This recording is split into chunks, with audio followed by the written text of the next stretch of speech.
So long as you are trying to make progress, you will go up. But up always implies down. So while you are trying to get better and better and better, that means that when you get to the best, you can only go on to the worst.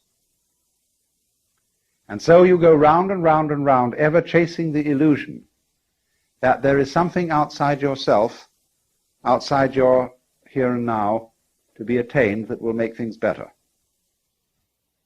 And the thing is to recover from that illusion. So a Buddha means somebody who has woken up and discovered that running around this thing may be fun, and it may be good to run around, but if you think you're going to get something out of it, you're under illusion, because you're forever the donkey with a carrot suspended from his own halter.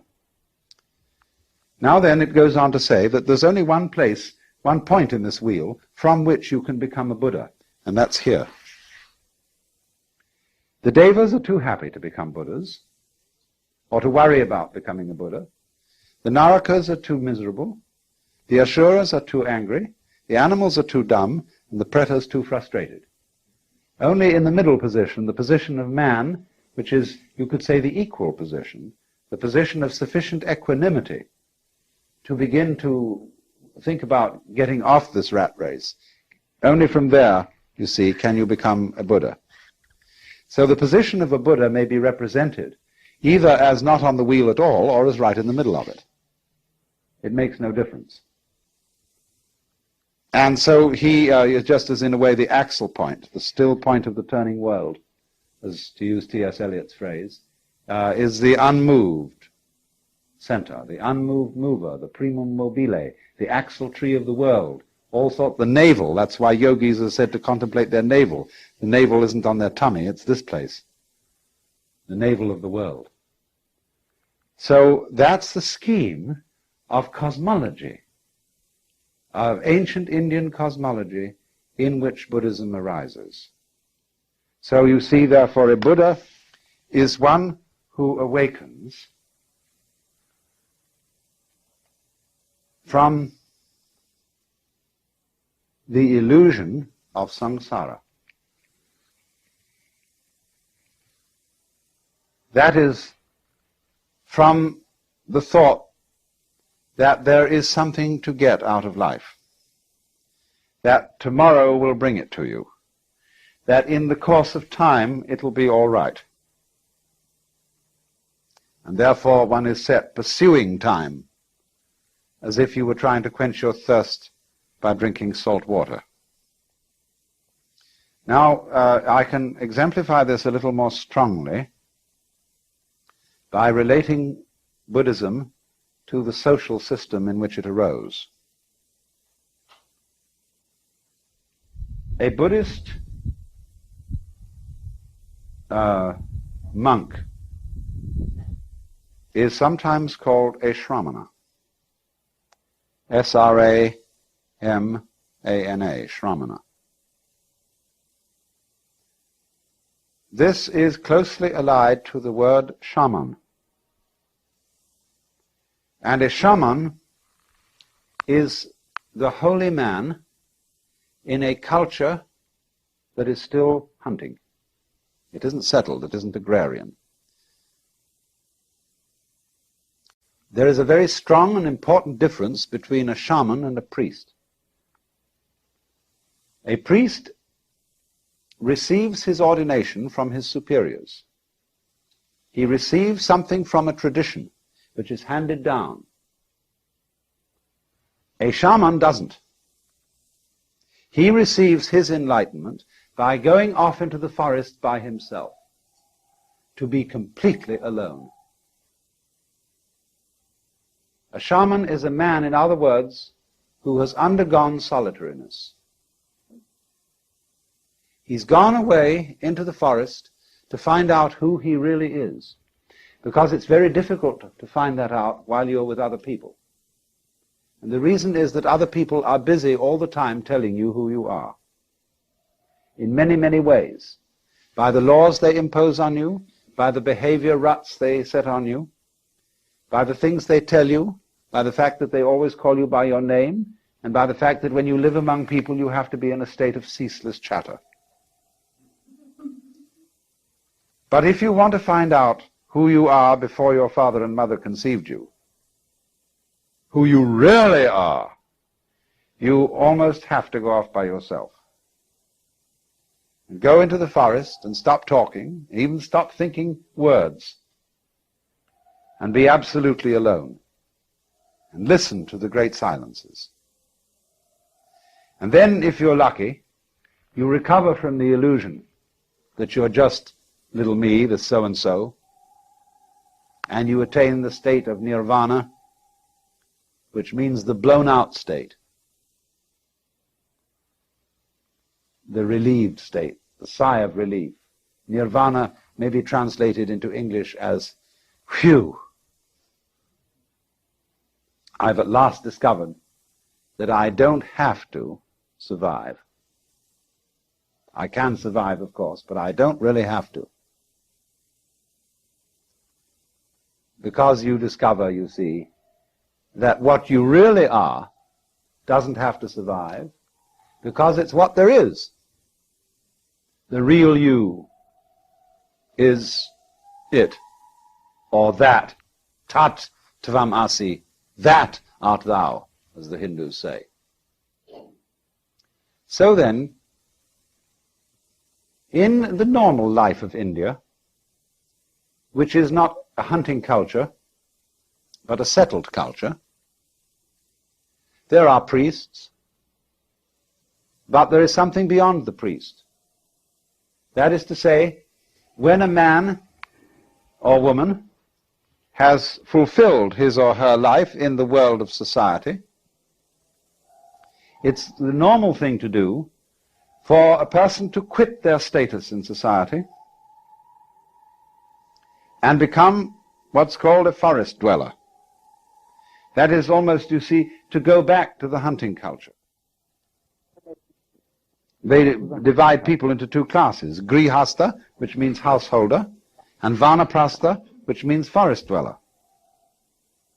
And the older people all hand over their occupations and positions to their children and enter the stage of vanaprastha, or become a shramana, and go outside the stockade. I'm speaking metaphorically. They sometimes do actually, they sometimes don't. And become a nobody. They give up their name, that is to say, the label which designates who they are in terms of caste or class. They become unclassified people. That's why, strictly speaking, you see, Hinduism and Buddhism are not religions. You can classify the religions. You could say, what's your denomination? Baptist, Methodist, Catholic, Presbyterian, Episcopalian, Quaker, etc., etc., etc., you see. But strictly speaking, a vanaprastha, a shramana, has no label. He is an unlabeled bottle. So, in the time when the Buddha lived, about 600 BC, the Hindu system had become somewhat decadent. It isn't altogether clear what had happened to it, but it is certain that it did seem in some way to be in need of reform. And so there were many reasons for this. And the Buddha, as a young man, being basically troubled by the great problems that we're all troubled with, the problem of suffering and the problem of what all this universe is about, he endeavored to follow the methods that were then being used by people who were shramanas or vanaprasthas, forest dwellers. And at that time, it's very apparent that the main method that these people were using was an ascetic discipline. Starvation, very arduous meditation practices, probably self-flagellation and things of that kind. And it's said that for 7 years he practiced these austerities. But he found out that they didn't lead to liberation. And all the people who were practicing them knew they didn't either. But they felt that that was only because they weren't doing it hard enough. And so he propounded instead the middle way. The way that led to liberation from the rat race that I've drawn here, neither through austerities nor through pleasure-seeking. See, these are the two ways, the two paths. The people who say the whole point of life is to enjoy it, to get the most out of it, you see. And the other people who tried that, and then they found it was sour grapes or something, you know, or they burned their fingers in the pursuit of pleasure. The girl that was so beautiful eventually fell apart or just turned into a shrew, and whatever it was. And so they said, instead, let us torment ourselves. A lot of people enjoy this, or get something special out of it. I was in Mexico this summer, and what I went there for was to study Mexican Catholicism, where they make a great cult of suffering. And I was very puzzled about this and wanted to understand it. And everywhere, you know, they have these ghastly, tormented Christs, all drooling with blood, hanging on crosses in very contorted positions. And I realized there are certain people who find that the sitting on the tip of a spike is the realest place in the world. Because when you're on the tip of a spike, you know you're there. There's no doubt about it. And also you know that you're expiating for everything. This, somehow by sitting on the spike, you are paying for your guilt. And so long as you hurt, you're all right. See? So these shramanas were doing something of the same kind. And the Buddha became enlightened, became a Buddha. He woke up at the moment when he gave up that kind of quest, the moment he gave up, as we should say, trying to take the kingdom of heaven by storm.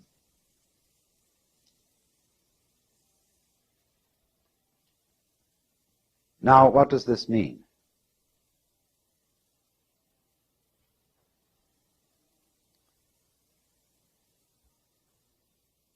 It means that in his time, the way of liberation had become competitive, which meant it was on the wrong track.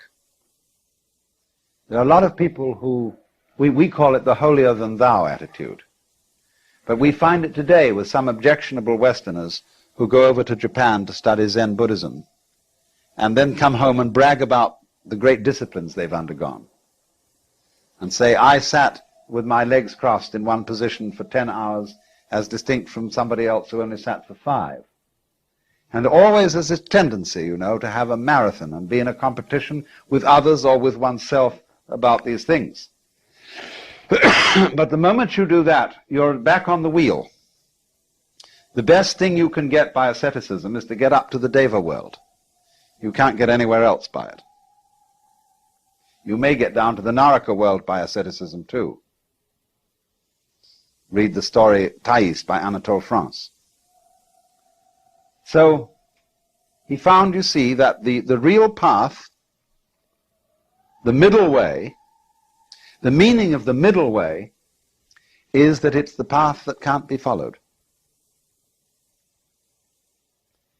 Because to get you onto the middle way, I have to get into a dialogue with you, you see, and you say to me, because after all it's always the student that raises the problem, not the teacher.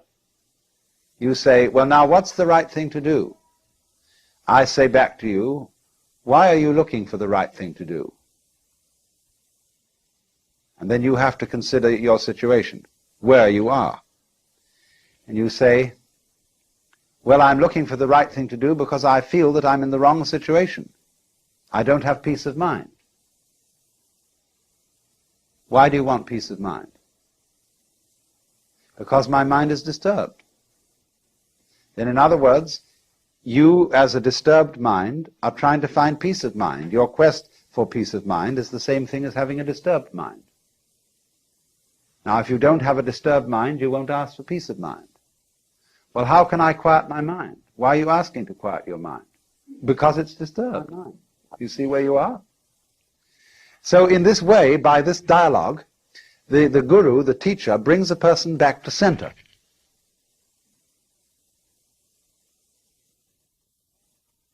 So then this is the point. All Buddhist teaching is a dialogue. Really and truly, the man who goes out and leaves society and becomes a monk is a little bit too much. Buddhism involves this act as a preliminary gesture. But what it comes to, in the end, is the position of what's called a bodhisattva. A bodhisattva means somebody who went out of society, or we should say gave up the world in some way, took on the robe, took on the discipline. He found what he was looking for, but his finding it was absolutely simultaneous with his coming back into society. And he's called a bodhisattva as distinct from a pratyeka Buddha, which means a private Buddha, one who goes out and doesn't come back. And the bodhisattva is considered as having a superior attainment, superior insight.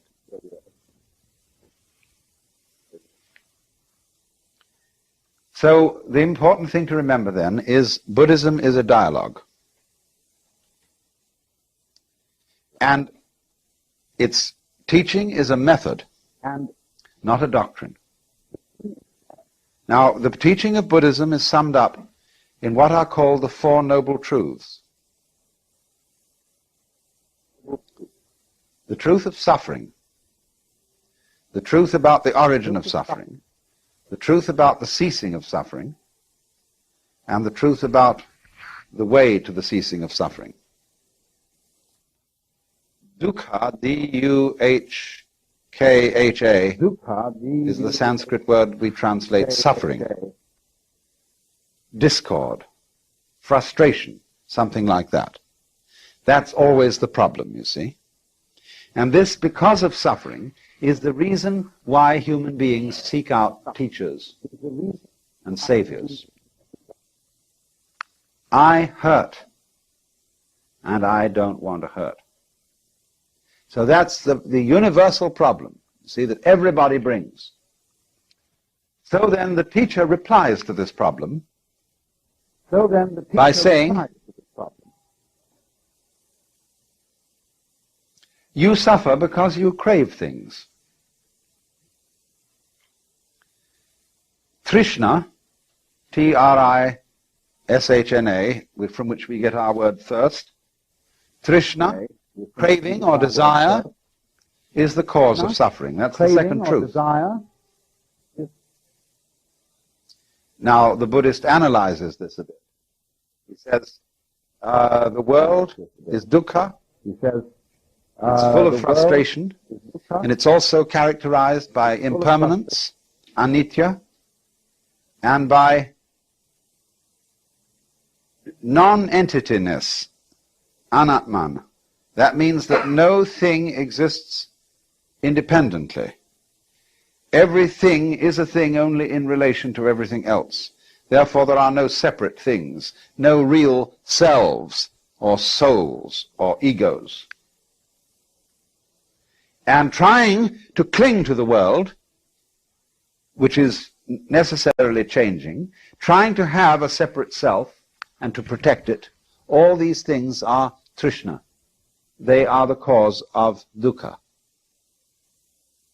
So the teacher, having said this, then the student comes back and says, well, how do I get rid of trishna? If trishna, desire, is the cause of suffering, couldn't I get rid of desire so as not to suffer? And the teacher says, well, you try.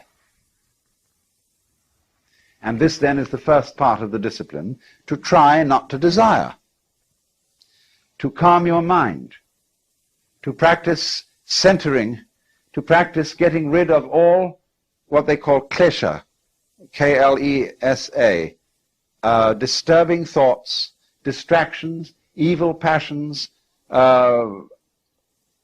immoderate appetites, and come to upeksha, or equanimity of mind. And so the student practices that.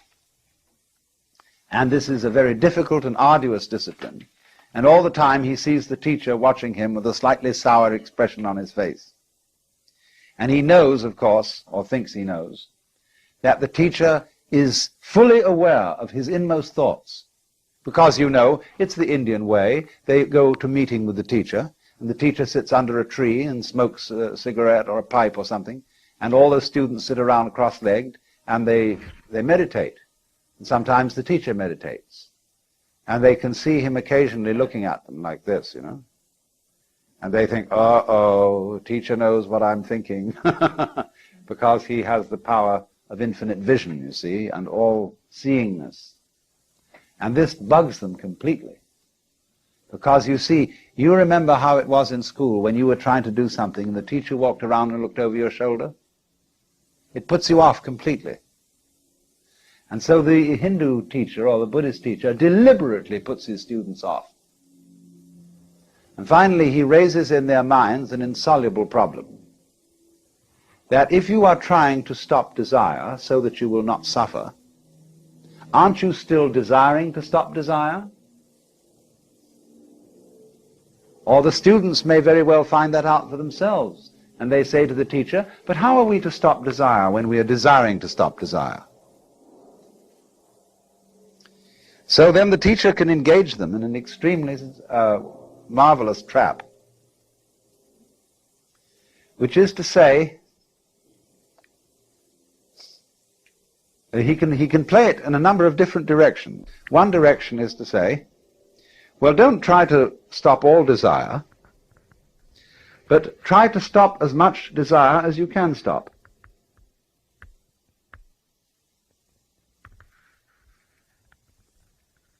You see where this is going to go. Then they're going to say, well, I'm a little excessive about desiring to stop desire. Well, if you're naturally excessive about it, he says, try to be as slightly excessive as you can. You see? How do you see what's leading here? If you follow that course, you are being brought to center in the same way as I demonstrated before. You're being brought to yourself, to accept yourself as you are here and now. Totally. But you can't do that directly. Because if you try to accept yourself, you will always find that in yourself there is a spirit of the non-acceptance of things. And you have to accept that. So the teacher would say, don't try to accept yourself more than you can accept yourself. Accept yourself as much as you can accept yourself. Because then, you see, you are also accepting the part of you that doesn't accept. Or he may try on another tack. He may say, all right, now, if you've seen that it's that desiring not to desire is simply another form of desire. You're trying, for example, to get rid of your sensuous appetites. You are going to give up booze and women and pâté de foie gras or whatever it may be. And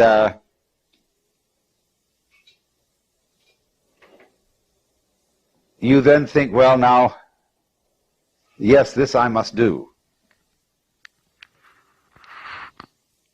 And eventually you find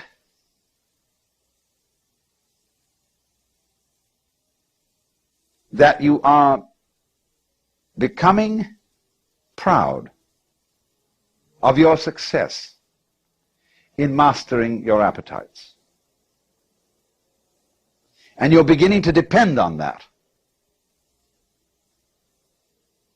So the teacher says, do you see you're in the same trap as you always were? Formerly you sought spiritual security in booze and women and so on. Now you're seeking it in holiness. Formerly you bound yourself with chains of iron. Now you're bound with chains of gold. Formerly you boasted to all the boys how many sins you committed. Now you're boasting before the Lord of how many virtues you have. Same trap.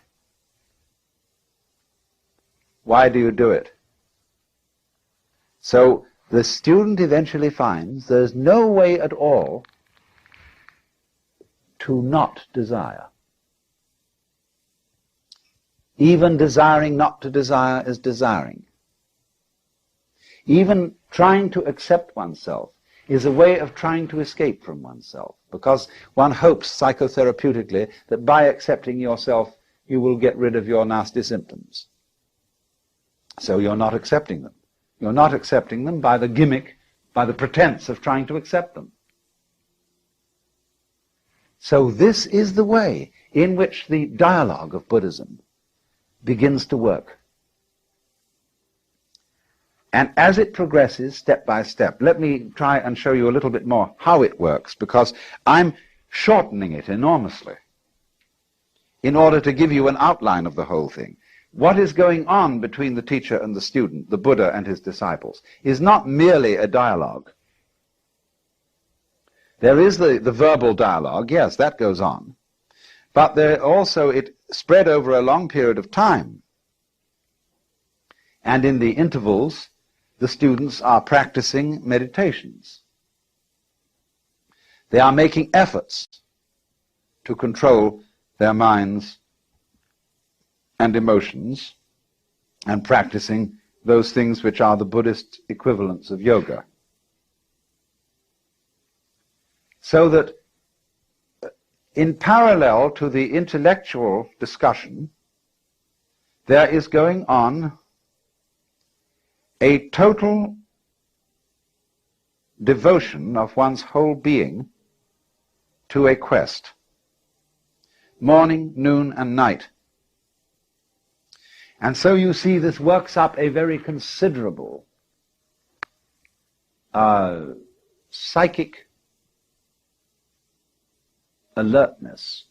It makes the student put a very considerable psychic investment in the task. And as he goes on, you see, he becomes more and more frustrated. Because as the trap closes, and he finds that it's impossible to do the right thing because the right thing is always done for the wrong reason. When the wrong man uses the right means work in the wrong way. You see? There is something you could do to attain liberation, or as the Christian would say, union with God, if you could do it. But the Christian would say, by reason of original sin, you can't. Because through original sin, everybody is basically selfish. And you can't be unselfish for a selfish reason. But you have only selfish reasons.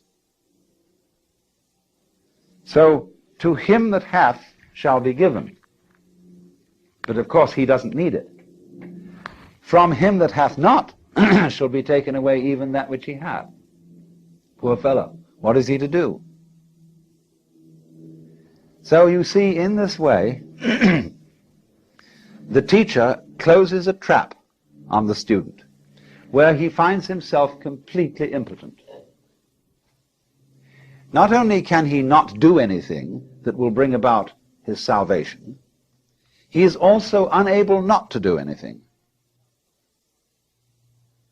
One might say, you must do nothing. You must be completely passive. But you can't do that, because the moment you try to be passive, you're doing something. So you get into the state which they call in Zen Buddhism a mosquito biting an iron bull. Or as we would say in our Western idiom, the state when the irresistible force meets the immovable object. Where something must be done, but simply cannot be done. And in this state of maximum frustration, there is an opportunity to understand the situation. To understand that the meaning of the state, I cannot do, I cannot not do. The meaning of this state is that the separate I which you thought yourself to be is an illusion. That's why it cannot do and why it cannot not do. You see, what is our I, our ego?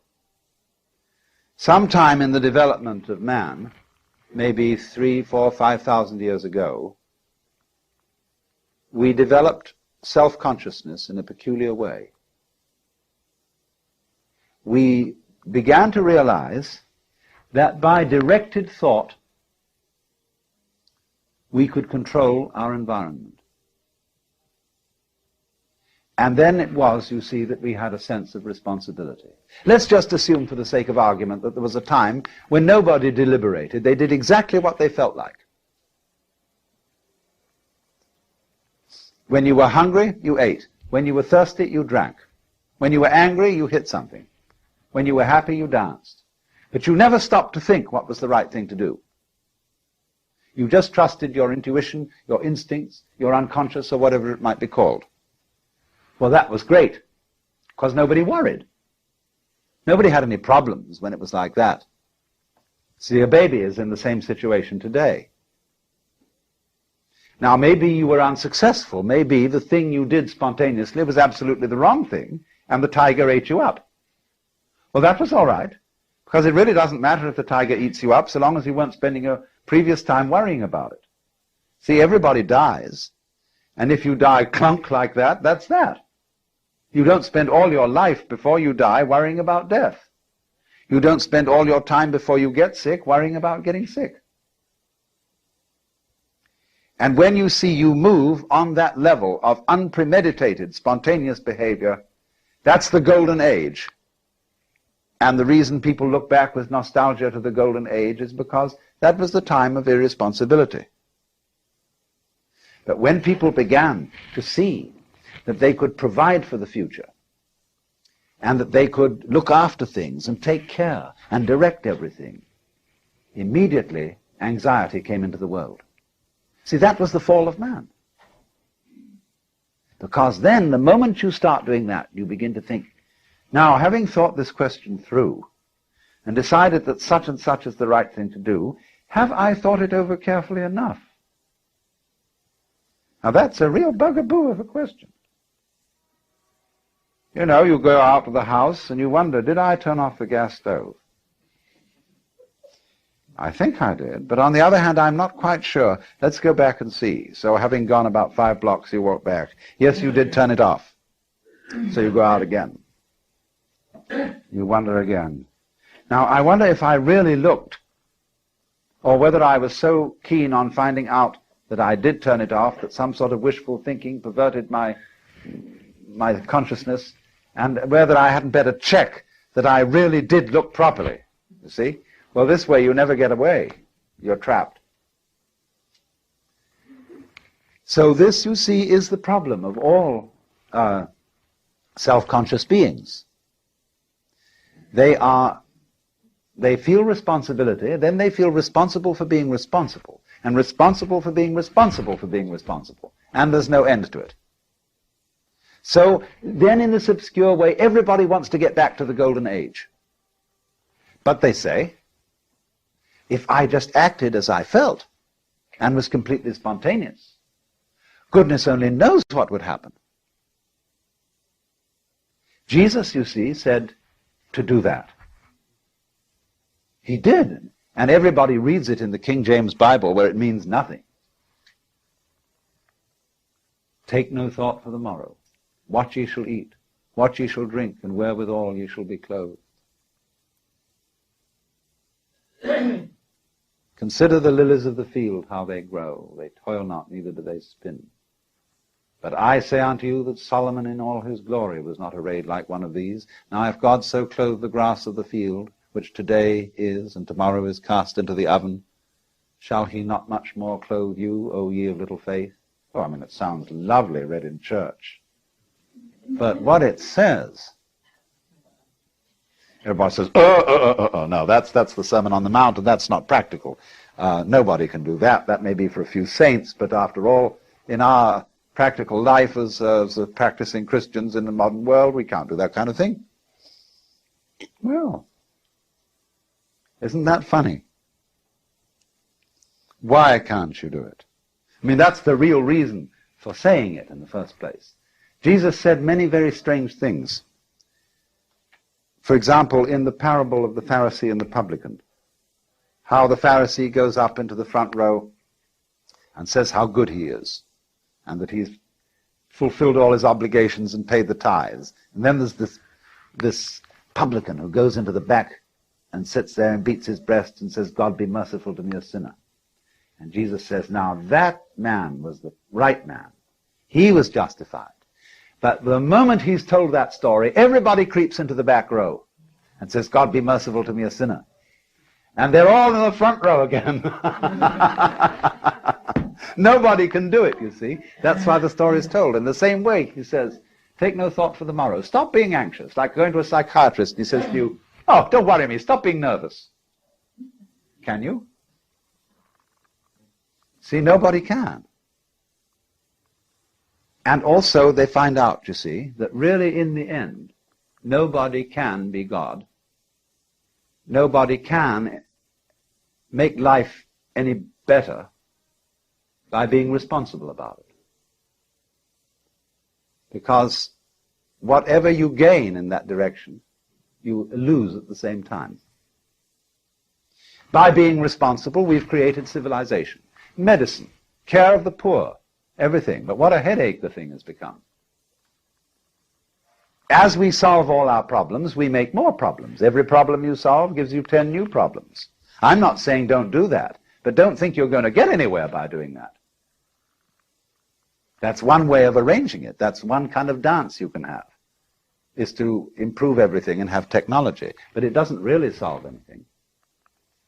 And it's only in the moment, you see, when you fully understand that your situation as a human being is completely insoluble, that there is no answer, and that you give up looking for the answer, that's nirvana. And that's how Buddhism works. Existence already includes non-existence. You could say being and non-being constitute existence. Just as we know physically, sound is constituted by sound silence in very rapid alternation.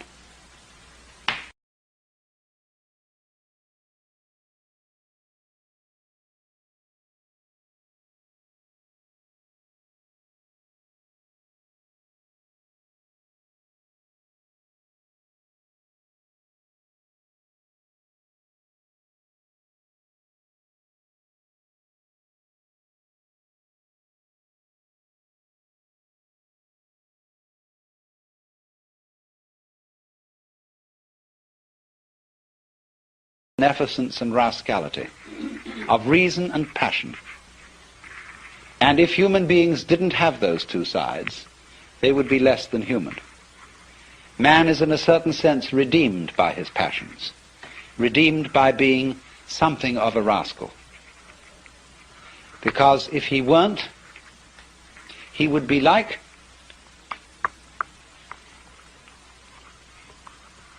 a stew with no salt in it. The salt somehow is something that in a large quantity is horrible, but in a certain small quantity delightful. And so everybody has to be salted with a certain amount of unrespectability. Otherwise they're impossible and intolerable. The only thing is, as a fervent cook, don't overdo it. It is in that respect, you know, that it's said of great gurus in India. They have a very funny thing they say. people, Westerners go over and they meet this man who's supposed to be extremely holy. And they're all agog, you know. And then after spending a few days with him, they begin to wonder. They find he smokes cigarette. They find that he occasionally loses his temper. And they begin to think, well, is this man so holy after all? I mean, he surely should not be dependent on these little habits and luxuries and so on. And then they find he has a girlfriend. And then they leave because they're so scandalized. Well, then the Hindus say, now you shouldn't get so upset about this, because if this man didn't have a few little vices, he would cease to manifest. He would simply disappear. And he has to have these things to keep him grounded, to keep him in the world. Or if suddenly, you know, he gets terribly angry with a certain student and seems to lose his temper, they say, oh, no. That's a tactical anger. That he did on purpose to wake you up to something. It was for your own development and for your own good. He didn't really feel angry at all. Oh, dear. But do you see the point? There is something in the fact that if he didn't have these little attachments, he wouldn't be manifesting. He'd simply disappear. There's something in that, only don't take it too piously. I think you get the point. So then, we now have to explore a very important aspect of the Joker as equivalent to Gurdjieff's sly man. You see, he points out the four ways: the monk, the fakir, the yogi, and the sly man. And all the first three ways are ways of great difficulty. They involve very, very strenuous discipline. And of course, as we get it through the books about Gurdjieff, the way of the sly man involves a discipline too. But I think there's more to be said about the way of the sly man than appears in any of those writings, because this is very closely connected with the whole approach of Taoism, the Chinese philosophy of Wu Wei, or non-aggression, and with what is called in Buddhism the middle way.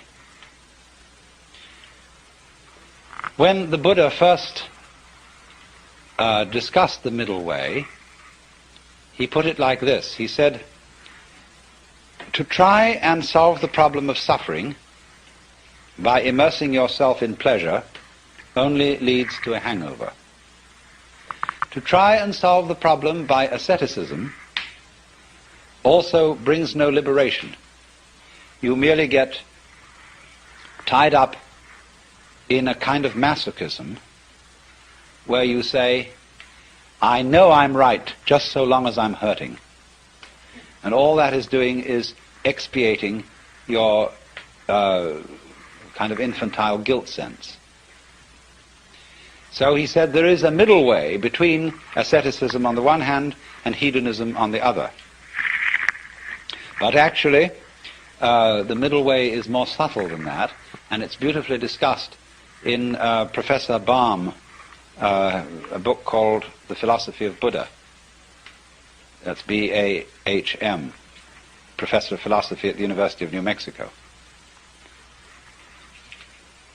And he gives a very, very fascinating analysis of the middle way in the form of a dialogue, whereby it works simply like this.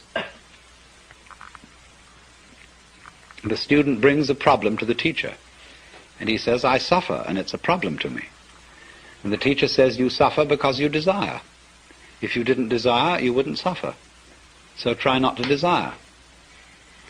And the student goes away and says, I'm not very successful in this. I can't stop desiring. It's terribly difficult.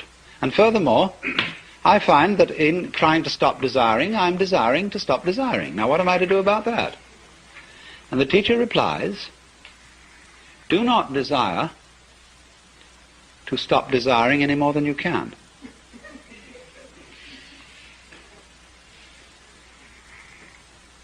And so the student goes away and practices that. But he comes back to the teacher and said, I still find myself desiring excessively to stop desiring, and it doesn't work. So the teacher says, do not desire too much, not to desire, to stop desiring.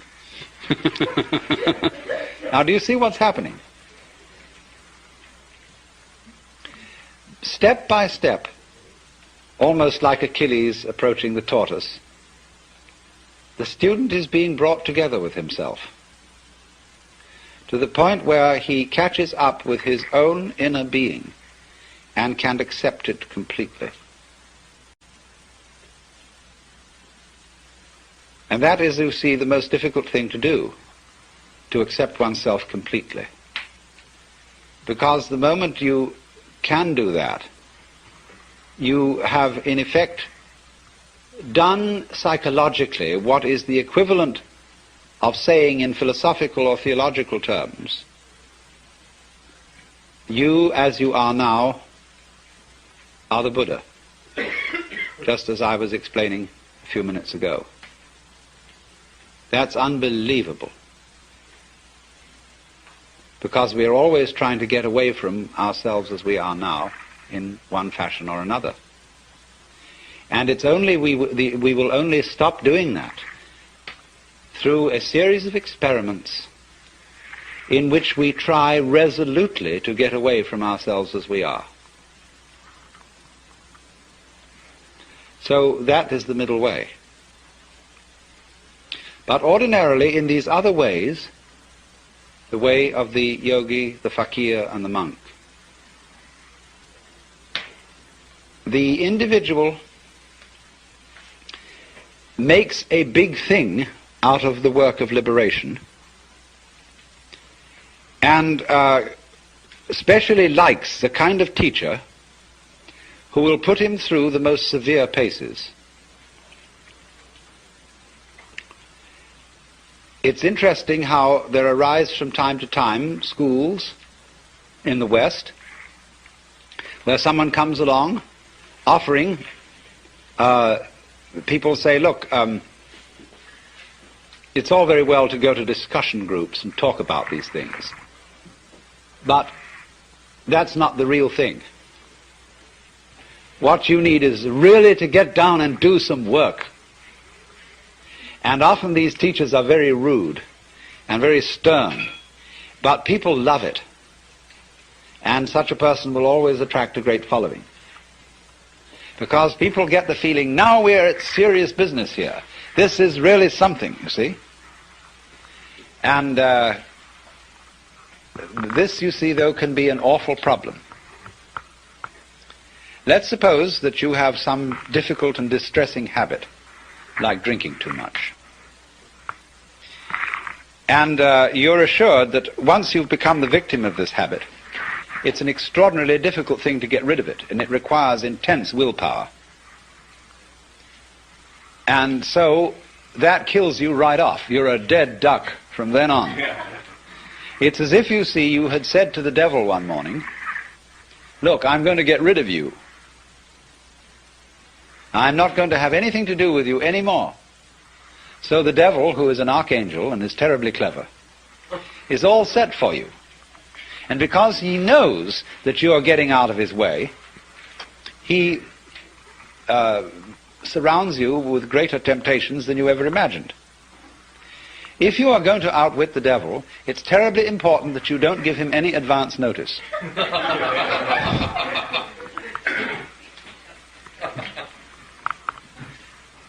And this is where the work of the sly man comes in. Put it in other terms, in Hindu or Buddhist terms, in the popular terms of popular Hinduism and Buddhism, liberation is getting out of the toils of karma. It's like this. During your many past lives, you've done all kinds of deeds, good and bad, and you are reaping the consequences of these deeds today. And also today you're setting up future consequences. Now, before you can be liberated, you've got to pay off your karmic debts. And so the moment you set your foot on the path of liberation, you are apt to find that all your karmic creditors will come to your door. And that's why it's often said that people who start out on a serious work of yoga suddenly get sick and lose their money and their best friends drop dead and all kinds of ghastly things happen. That's because, you see, they served notice that they were going to do this. And so all the creditors came around. If you're going to leave town and you owe lots of money, you know, you mustn't announce that you're leaving or give a farewell party to your friends because the grocer will find out. So the art of the sly man is to make no contest, but simply to leave without one word. In other words, that's the meaning of Wu Wei in the technical vocabulary of Taoism. Wu Wei, not to interfere, not to force things. That's the best translation of Wu Wei, not to force things. But so he just drops it like that.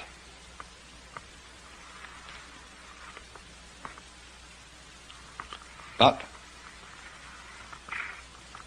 you're in this respect, you see, you're your own worst enemy. Because even if you serve notice privately on yourself that suddenly you're going to drop it all, already the devil knows. Because who do you think the devil is?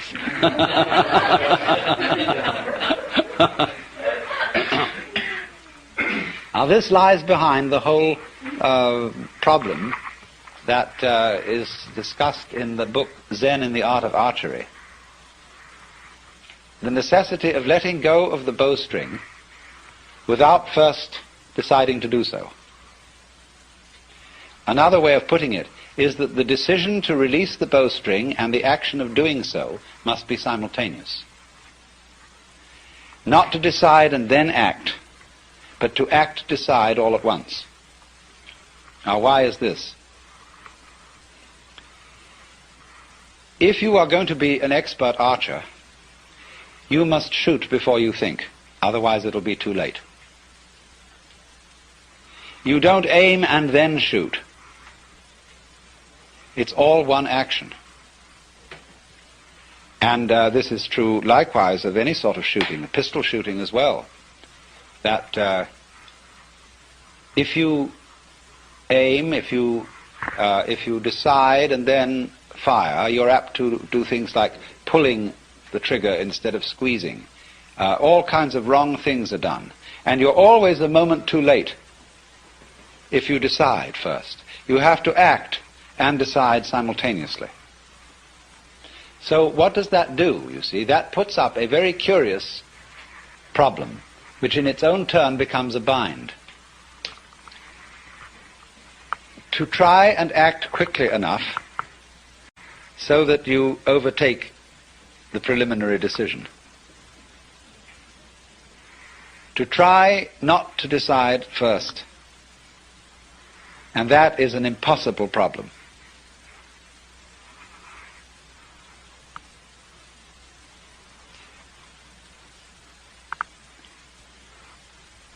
I wonder if you ever read von Kleist's story about the fighting bear.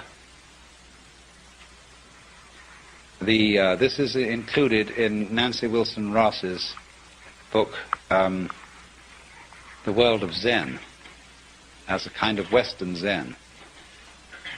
It's a story about a man who has a fight with a circus bear. And the bear reads his mind and always forestalls any attack that he makes on it. There's absolutely nothing he can do to get past the bear. And so, in the same way, you might imagine a guru who is a mind reader, and he always knows if you decide before you act, and if you do, you see, the devil will catch you. instead, you see, of deciding that you won't be an alcoholic anymore, the only thing to do is not to drink, without any previous decision on this matter. But how can anyone do that, you see? That's the question. How can I decide not to decide? How can I announce that I won't make any announcement without making an announcement?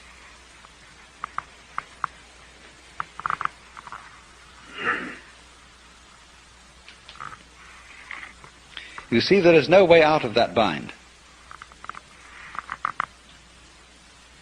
Try as you may, you go on and on and on, trying, as Herrigal did, to release the bowstring without thinking first to release it.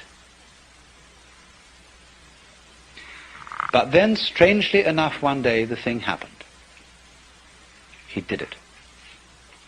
And this is involved in our learning of almost all techniques, that we work and work to achieve that final point of perfection. And it doesn't come, and then one day it happens. Now, what is the reason for that? Is it simply, and this is really, you know, the way it's usually explained, but this is an oversimplification. It is not that we have practiced it so often that it suddenly becomes perfect. It is much more subtle than that. What happens is that we've practiced so often that we find out we can't do it. And it happens at the moment you know you can't do it. When you reach a certain point of despair, when you know that you are the one weird child who will never be able to swim, at that moment you're swimming. Because the desperation and the total inability to do it at all has brought you to a point which we might call don't care. You stop trying, you stop not trying to get it that way. You just have arrived at the insight that your decision, your will, doesn't have any part in the thing at all. And that's what you needed to know. You've overcome, you see, the illusion of having a separate ego. There is no way of telling anyone that that's an illusion and getting appropriate action, because we are thoroughly indoctrinated with the idea that it's real. And if I say, well, I'm going to get rid of my ego, that's what the Taoists call beating a drum in search of a fugitive. He hears you coming.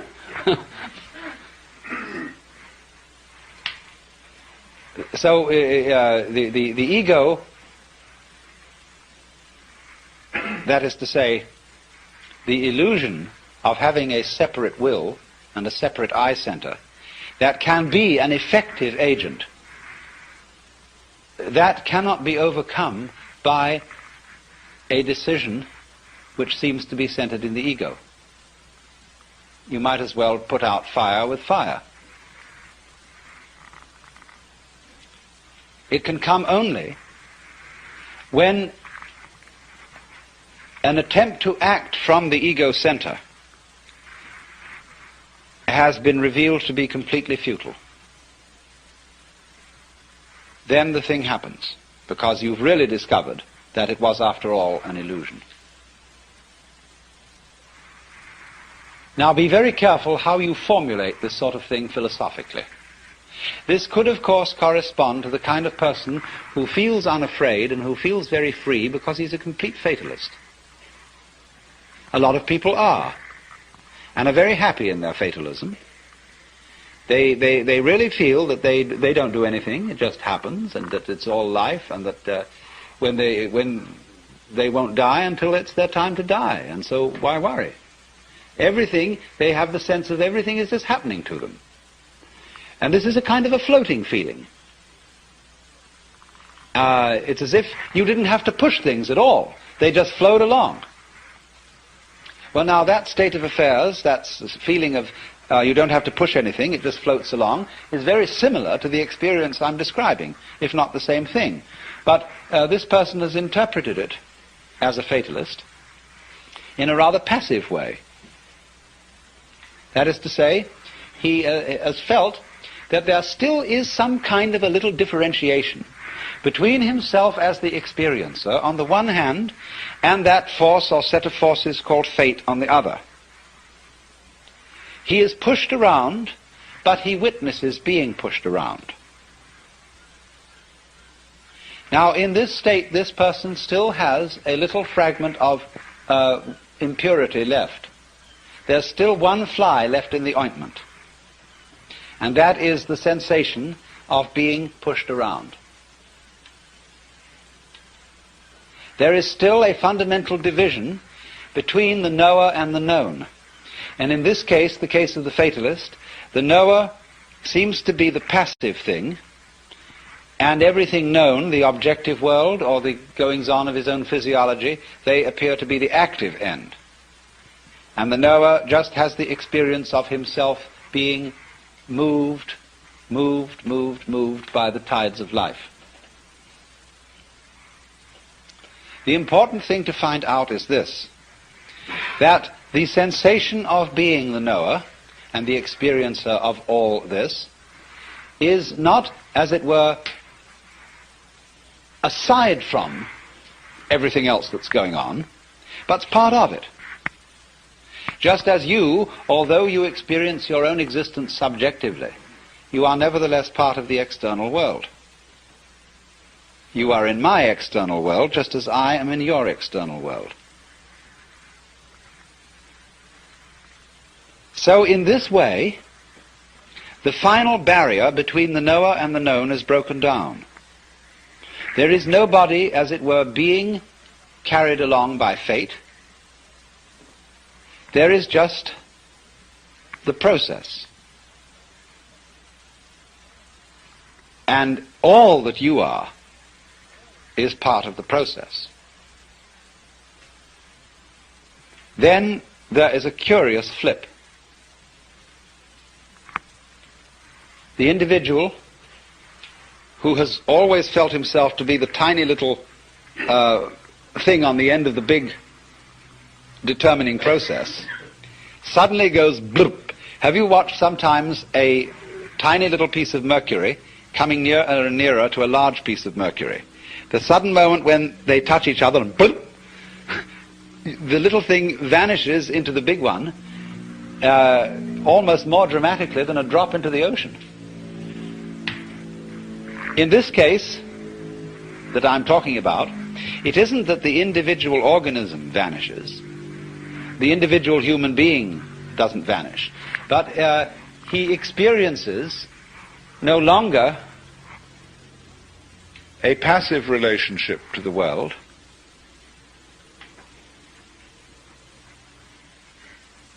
He simply sees that all that he is and all that he ever was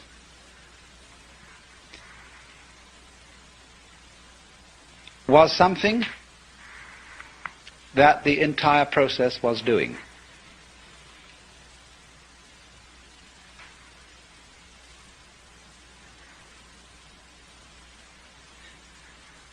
At the time, in other words, when he felt himself to be separate, he sees that that is in a certain way just what he should have felt, because that was what the process was doing in him, in exactly the same way that it was giving him brown or blue eyes or blonde or brunette hair.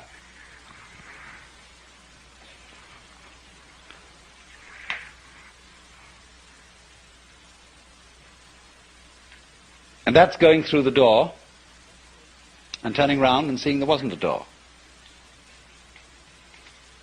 Of finding that you aren't fated, that you're not trapped, because there's nobody in the trap, and it takes something trapped to make a trap, to make a trap, to make a trap, to make a trap, to make a trap, to make a trap, to make a trap.